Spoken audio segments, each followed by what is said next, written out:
Everyone, आज मैं हक के बारे में बताऊंगी।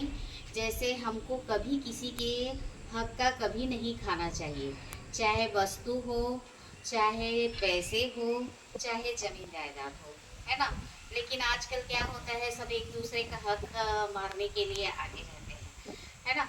तो इसको एक कहानी के माध्यम से मैं आपको बताऊंगी। दो दोस्त थे और बहुत अच्छे फ्रेंड थे वो।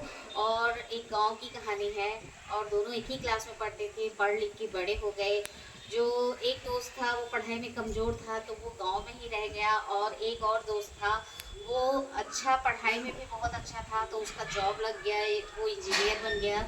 तो बड़े शहर में गया, बड़े शहर में उसने बहुत तरक्की की, बंगला खरीद लिया, गाड़ी खरीद लिया, सारी चीज़ लोन से ही खरीदा था। और जो एक और दोस्त था उसका, वो गांव में ही रह के मिर्ची का बिजनेस करने लगा, है ना।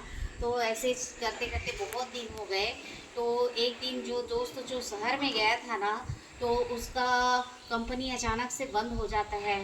और कुछ दिन बाद वो नौकरी उसकी चले जाती है। और फिर उसका जो बंगला जिसने खरीदा था, गाड़ी जिसने खरीदा था, उसका लोन नहीं चुका पाता क्योंकि उसके पास नौकरी नहीं थी।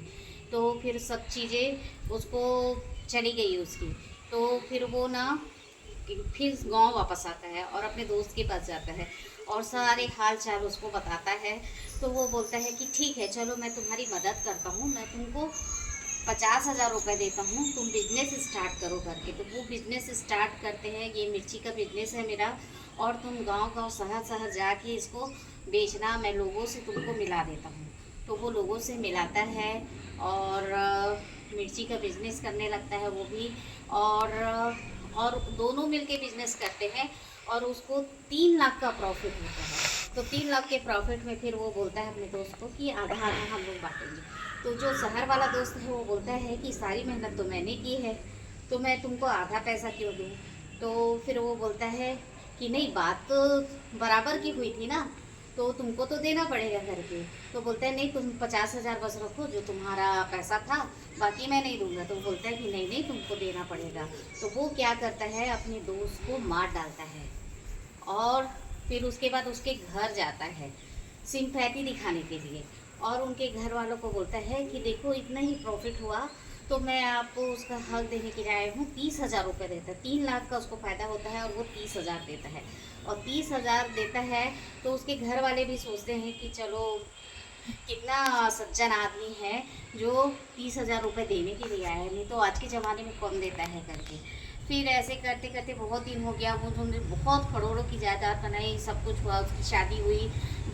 जब उसका बच्चा हुआ ना, तो जब वो 16 साल का हुआ उसका बच्चा, तो बहुत बीमार पड़ गया। इतना बीमार पड़ गया कि वो जहाँ भी डॉक्टर के पास जाता था, बीमारी का कोई इलाज नहीं था। और उसके जितने ज़मीन जायदाद, बिजनेस, पूरा सब कुछ, करोड़ों की जायदाद, 3 करोड़ की जायदाद पूरी नष्ट हो गई। तो फिर भी वो बच्चा ठीक नहीं हुआ। लेकिन जब उसके पास 5 रुपए बचा लास्ट में, तो वो बोला उसका बच्चा कि अब मेरे जाने का समय आ गया है। तो वो जो बच्चा बन के आया था ना, तो वही उसका दोस्त था।